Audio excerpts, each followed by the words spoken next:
Hariom G. எங்களுக்கு வந்து இது கொஞ்சம் கஷ்டமான இருக்கிறதுனால இவங்க மட்டுமே எல்லாம் சொல்லிடுவாங்க.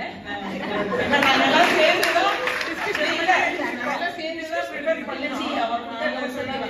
ஏன்னா அது கோர்வையா வரணுங்கிறதுனால அவங்க மட்டும் அது நித்தியாசனம் அதனால ஒரு அண்ணன் அதனாலதான் கிளாரிபிகேஷன்.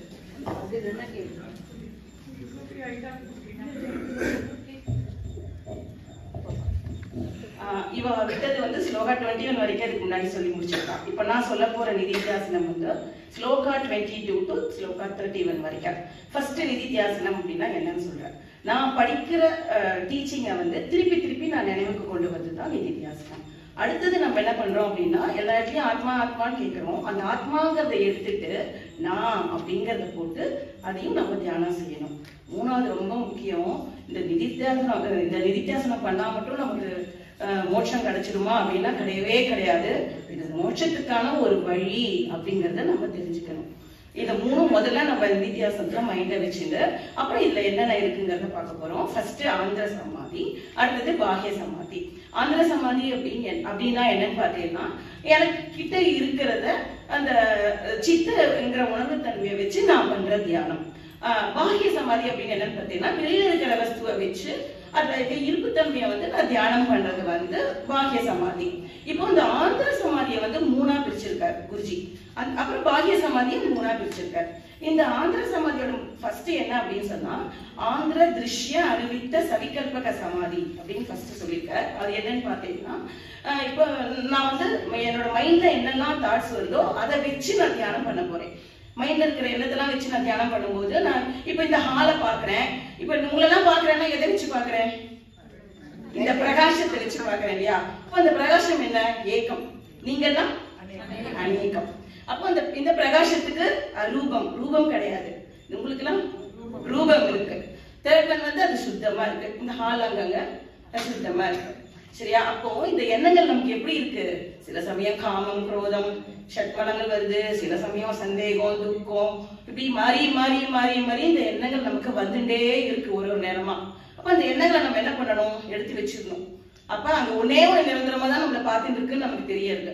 அப்போ அந்த சாட்சி சைத்தன்யமான அந்த சித்தை வச்சு நம்ம திரும்பி திரும்பி திரும்பி திரும்பி இதை தியானம் பண்ணிட்டே இருந்தோம்னா நம்ம மனசுல இருக்கிற எண்ணங்கள்லாம் மாறி மாறி மாறி அதுலயே நமக்கு அந்த தியானம் வந்துடும். இது வந்து இந்த சமாதியில சொல்லியிருக்க. அடுத்தது வந்து ஆந்திர சப்த அனுவித்த சவிகல்பக சமாதி. இதுல வந்து நம்ம வந்து இப்போ எல்லாமே கேட்டுட்டே இருக்கோம். ஆத்மா வந்து அகர்த்தா, ஆத்மா அபோக்தா, ஆத்மா நித்தியம், ஆத்மா சத்தியம், இதெல்லாம் கேட்டுட்டே இருக்கிற இடத்துல இந்த ஆத்மா அப்படிங்கிற இடத்துல நம்ம நானும் கொடுக்க போறோம். சரியா? இப்போ நான் அகர்த்தா, நான் அபோக்தா, நான் நித்தியம், நான் சத்தியம். ஏன் நம்ம கர்த்தா இல்ல போக்தா இல்ல? அதெல்லாம் எதுக்கு? தேகத்துக்கு. இந்த இடத்துல நம்ம இந்த தேகத்தை விட்டுட போறோம். நம்ம எதெல்லாம் இருக்கோம்? அகர்த்தா அபோக்தா நித்தியமா இருக்கும் சத்தியமா இருக்குங்கிறது நமக்கு வருது. அதனால நம்ம இதெல்லாம் எடுத்துட்டு இந்த சாட்சி சைத்தன்யத்தை வச்சு நம்ம திரும்ப திரும்ப தியானம் பண்ண சொல்ற குருஜிக்கு. அடுத்தது வந்து இதுவே நம்ம பாக்குறோம் அப்படின்னு சொன்னோம்னா அடுத்தது இந்த ஆந்திர நிர்வீக சபைக்கு போறோம். இதுல வந்து நம்ம எந்த எஃபெக்ட்டுமே போட வேண்டாம், எல்லாமே வேண்டாம் நமக்கு. இதுல இந்த உள்ளுக்குள்ள பண்ற தியானமும் வேண்டாம், இதுவும் வேண்டாம். இது எல்லாத்தையும் விட்டுட்டு இந்த சப்தத்தையும் விட்டுட்டு நம்ம திருஷ்யத்தையும் விட்டுறோம். அப்போ ஆழ்ந்த மனசுல அந்த சப்கான்சியஸ் மைண்ட்ல கொஞ்சம் இருக்கும். இப்ப நம்ம நிர்வீகல்பக சமாதி பண்ணும்போது என்ன ஆகும்னா அந்த நான் இருக்கேன் அப்படிங்கிறது கூட நமக்கு தெரியாம நம்ம வந்து ஒரு நிலையில இருப்போம் பார்த்தீங்களா? அந்த சந்தோஷமான நிலை தான் இந்த நிர்வீகல்பக சமாதி. சரியா? இந்த முடிச்சுட்டு அடுத்தது பாஹ்யத்துக்கு வர. பாஹ்யத்துல அவர் என்ன சொல்றாரு அப்படின்னா பாஹ்யத்துல வந்து பாஹ்ய திருஷ்ய அனுவித்த சவிகல்பக சமாதியை சொல்ல போற. இதுல என்ன அப்படின்னு பாத்தீங்கன்னா இப்ப வெளியில இருக்கிற வஸ்துக்களை நம்ம இருக்கிற இருப்பு தன்மையை எடுத்துக்க போறோம்னு சொல்றோம். இப்ப நான் என்ன சொல்றேன்? இங்க ஃபேன் இருக்கு அப்படிங்கிறேன், இங்க சேர் இருக்கு, அங்க புக்ஸ் இருக்கு. நான் சொல்லிட்டே வரேன். நம்ம முதல்ல ஒண்ணு தெரிஞ்சுக்கணும், நம்ம பாக்குற எல்லாத்துலயுமே என்னெல்லாம் இருக்கு? ஒண்ணு நாம ரூபம் இருக்குன்னு சொல்ற இருப்பு தன்மை இருக்கு. இப்ப நான் நான் ஃபேனை பாக்குறேன், ரெக்கார்டரை பாக்குறேன், புக்கை பாக்குறேன் அப்படின்னு சொன்னா இதுல எந்த வேர்ட் மாறிட்டே இருக்கு?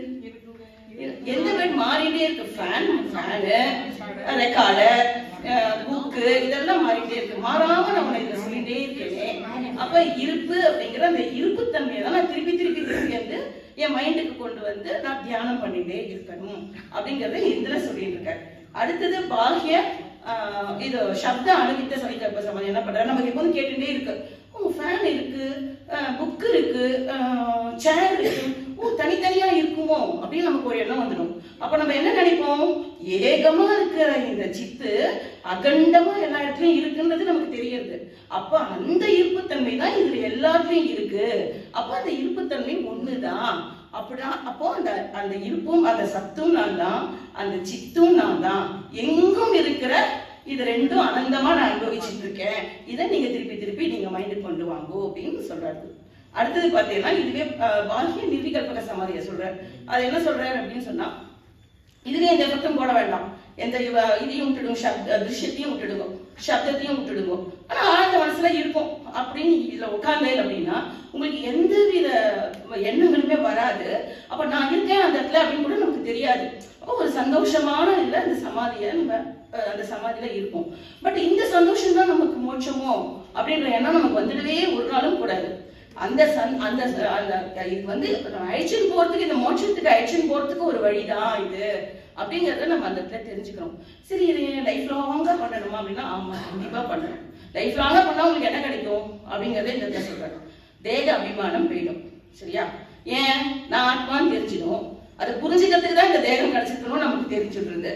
அதனால இந்த இடத்துல வந்து நான் ஆத்மாங்கிறது தெரிஞ்சிடும். அப்புறம் இந்த சச்சித் ஆனந்தமும் நான் தான் அப்படின்னு அவருக்கு தெரிஞ்சிடும்.